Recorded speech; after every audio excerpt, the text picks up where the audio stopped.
the East Coast versus West Coast shit was Yeah. very weird. Yeah. It was, people equated to Tupac and and Bad Boy and Death Row.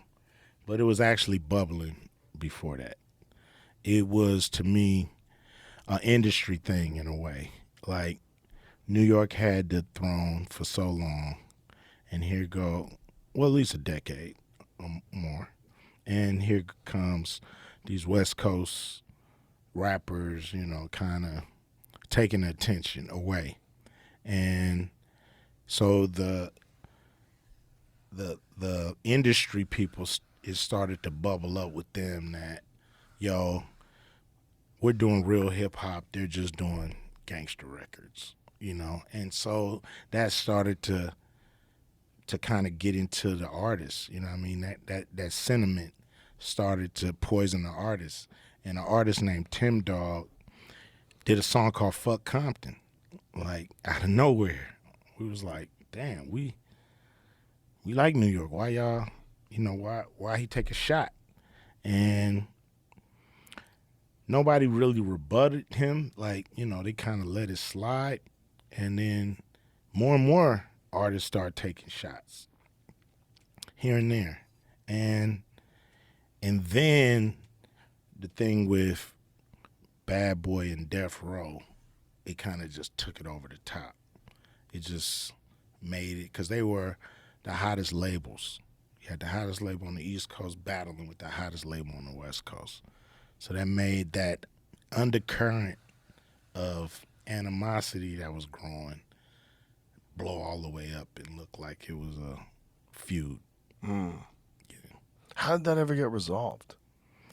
I think when Tupac got killed and then Biggie was murdered shortly after, people realized this is a dead end road. Like, people stopped listening really to East Coast and West Coast at that time, and that's how the immersion of the South came. Mm. The South was there bubbling. They was doing their thing.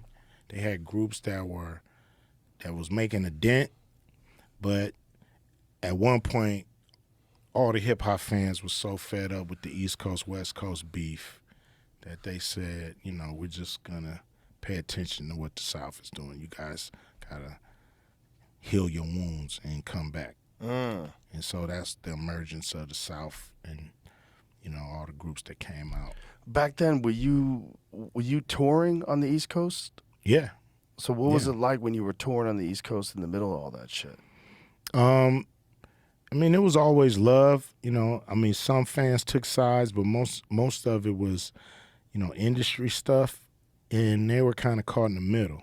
So, I did a record called, Bow Down with the West Side Connection, which we addressed a lot of the beef because we felt like most of the industry was in New York at the time. So we felt like if we didn't stand up for ourselves in some way, shape, or form, what we accomplished the last decade would be erased and eroded and dismissed, discredited. And we would be played out. You know what I mean? We wouldn't have longevity. Right. So, there was, back and forths. But at the end of the day, Tupac being killed, Biggie being killed was just a wake-up call for the whole industry. That's sad that's how the wake-up call had to go.